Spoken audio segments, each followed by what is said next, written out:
The Health Minister is with me. Mr. Poots, you're welcome to the programme. You told the Health Committee yesterday about people abusing the NHS, that people were smoking, drinking and eating themselves to illness. Is that not another way of saying that the health service would be fine if it wasn't for all these sick people? Well, the health service has a budget, and the budget that we have is sufficient to meet the needs of people. What I was pointing out yesterday was that it wasn't sufficient to meet abuse. And currently GPs will tell you that around a third of their visits are unnecessary. A&Es will tell you around a third of their visits are unnecessary, and the ambulance service will tell you 25% of their calls shouldn't happen. And then on top of that we have a considerable number of people who end up being treated because they have self-inflicted damage on themselves, whether it's through excessive eating, excessive drinking, or smoking, or a combination of all three. So is the logical extension of your argument just not to treat those people eventually? No, but the logical extension of the argument is to better educate people as to the consequences of the choices that they make and the lifestyle choices that they make. And, you know, do people want to have good health on into their older years? Or do they want to be living with COPD or with diabetes and perhaps lose a limb?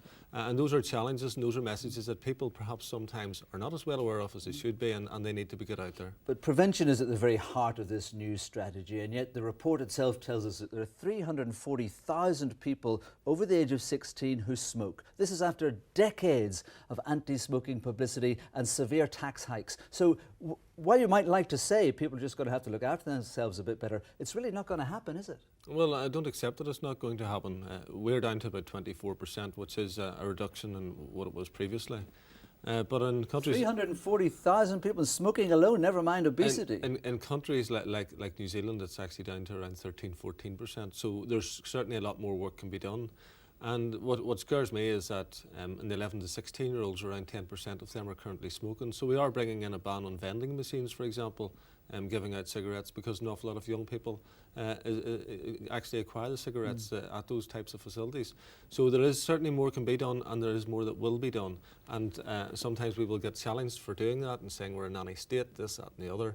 But we really do need to make a change. 1 in 2 people who smoke actually die as a consequence of smoking. John Compton's talking about a fat tax on crisps, for example. I mean, Denmark did that. Is that something you would back? I'm not sure whether we've got the legislative ability to do that in the first instance, and it's certainly something that we should investigate further. We are looking at a minimum price for alcohol, and ultimately I think that government across the UK will be challenged in all of these issues, because if people are going to continue to eat food which is really bad for them, getting to the point where they're obese, and as a consequence of that we have diabetes, stroke, heart attack on a regular basis. The danger being, of course, you end up penalising in all these things the people who can perhaps least afford to be penalised, the people who are less well off in society. Well, it may incentivise people, the less well off in society, to eat foods perhaps that are still low cost, but are much healthier for them. And that we would encourage people to go back to maybe some of the more traditional ways of life, where a good pot of stew or a good pot of soup was made in the household, which is very nutritious food at low cost. You're dreaming. Well, some people may say that we're dreaming, but we need to challenge, and we can't continue to go on as we are currently doing and expect that the health service will sustain it, and indeed our bodies will sustain it, because they don't. But that's terribly long term, isn't it? I mean, you're talking about this review, having a new system up and running in 5 years, to bring our figures down in terms of obesity and abuse of alcohol and abuse of smoking. That's maybe a couple of generations, isn't it? Well, those are long-term things, but we need to be looking at long-term measures and short-term measures. So much of what's proposed in the review is actually short-term. We've just recently launched a scheme for connected health, where we'll be monitoring people in their own homes, and that will roll out to around 20,000 people over the course of the next 6 years. And we will deliver significant results out of that. We will reduce mortality, we'll reduce morbidity, and we'll reduce hospital appointments as a result.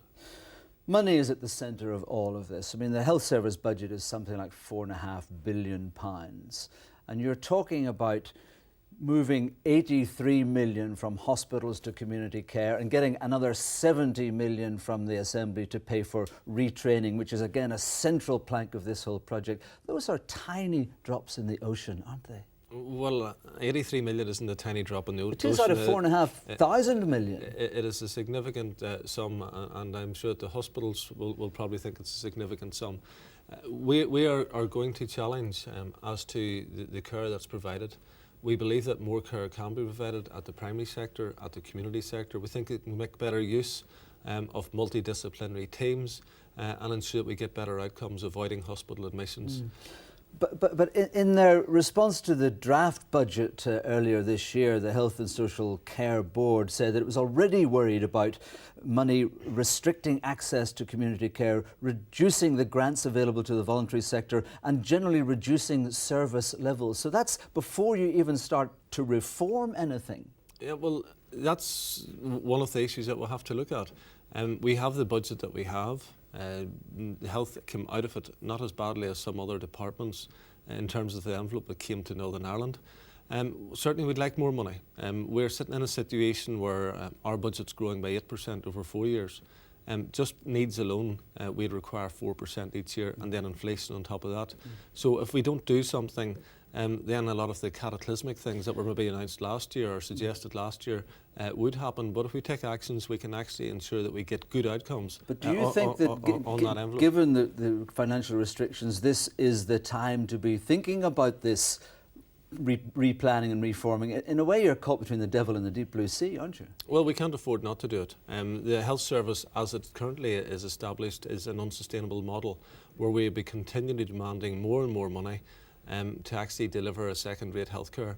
So we need to deliver better healthcare with better outcomes, and we have to do that within a particular envelope. It is achievable, and it is a course of work that we are going to do, and this report will help us to do it. And to those people who say that one of the major reasons for all this putting care into the home is so you can rely more on unpaid family support, what do you say to that? Well, we will be putting packages together to allow families to have the right support for their loved one to stay at home.